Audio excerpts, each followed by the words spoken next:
नमस्कार, बहुत स्वागत है आपका। वृषभ राशि 8 सालों तक देवगुरु बृहस्पति अतिचारी अवस्था में रहने वाले हैं। वृषभ राशि अभी तक आपके ही घर में है और अब वो आपके द्वितीय भाव यानी कि मिथुन राशि में धन भाव में आएंगे।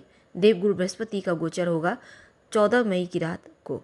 अब देखिए, आपके लाभेश हैं, लाभ के घर के मालिक हैं।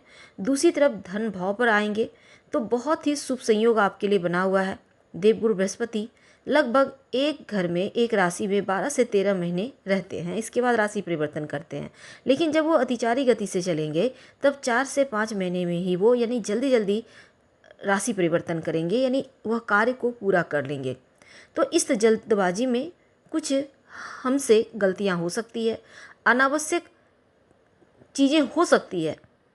अब देखिए, देवगुरु बृहस्पति का ये जो अतिचार गति से चलना आपकी लाइफ को बहुत हद तक बहुत तेज़ी से आगे ले जाएगा या बहुत तेज़ी से मुश्किलों को भी बढ़ा सकता है।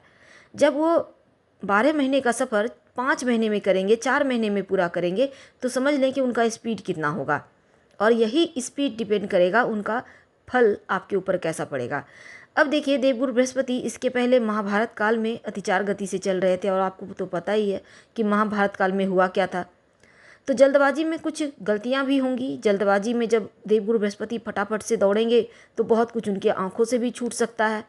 तो ऐसे में 15 मई को जब देवताओं के गुरु आपके मिथुन राशि आपके धन भाव में आएंगे तब धन से जुड़े हुए कार्य आपके संपन्न होंगे। लेकिन याद रखिए, जल्दबाजी में निर्णय मत लीजिएगा, किसी पर आंखें बंद कर भरोसा ना करें, किसी को धन उधार ना दे, कर्ज वगैरह लेने से जरा सतर्क रहें। 18 अक्टूबर तक देवगुरु बृहस्पति आपके धन भाव में रहेंगे और इसके बाद आपके कर्क राशि यानी तृतीय भाव में आ जाएंगे। तो अब देखिए, घर परिवार का वातावरण में जो भी असमानताएं थी, जो भी दूरियां थी, परेशानी थी, वाणी बस वो बहुत हद तक कम होगी, खत्म होगी। इनकी दृष्टि आपके छठे घर पर पड़ेगी।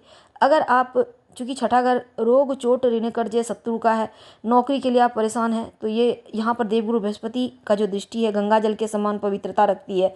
तो ये पवित्रता आपको कर्ज से मुक्ति दिलवाएगा, जॉब प्राप्ति करवाएगा, शत्रु विरोधी दबे रहेंगे। और नवी दृष्टि जो है, नवी दृष्टि जो आपके लिए रहेगी वो 4-5 महीने बहुत प्रभावशाली होंगी। 7वीं दृष्टि, 8वीं दृष्टि और 9वीं दृष्टि। ऐसे में करियर के मामलों में उन्नति के योग बनेंगे। आप ये समझ के चलें कि सौभाग्य वृद्धि होगा इन 5 महीने में। सर्वाधिक इम्पॉर्टेंट ये वक्त आपके लिए होगा। अब देखिए, देवगुरु बृहस्पति 18 अक्टूबर को मिथुन राशि से निकलकर कर्क राशि में पहुंचेंगे। तब जब वो तृतीय भाव में जाएंगे तब स्थिति आपके लिए वास्तव में ऐसा होगा कि तीसरे घर में मात्र 2 महीने का समय रहेंगे। 5 दिसंबर को वो जिस घर पर हम भाग्य उन्नति को प्राप्त कर पाते हैं, ज़्यादा जो आपकी मुश्किलें हैं वो नहीं रहती। 3 महीने का समय है, उस दरमियान कुछ गलती हो सकती है, इसलिए ज़्यादा सतर्क रहिएगा। धन के लेन देन के मामलों में बहुत संभल कर रहिएगा, किसी पर भरोसा ना करें। हो सकता है कुछ कार्य बनते बनते आपके अटक जाएं, यानी कुछ चीज़ें आपकी अटकती हुई उस समय दिखेंगी। तो साल के अंत में 2-3 महीने बहुत संभल कर आपको बिताना होगा।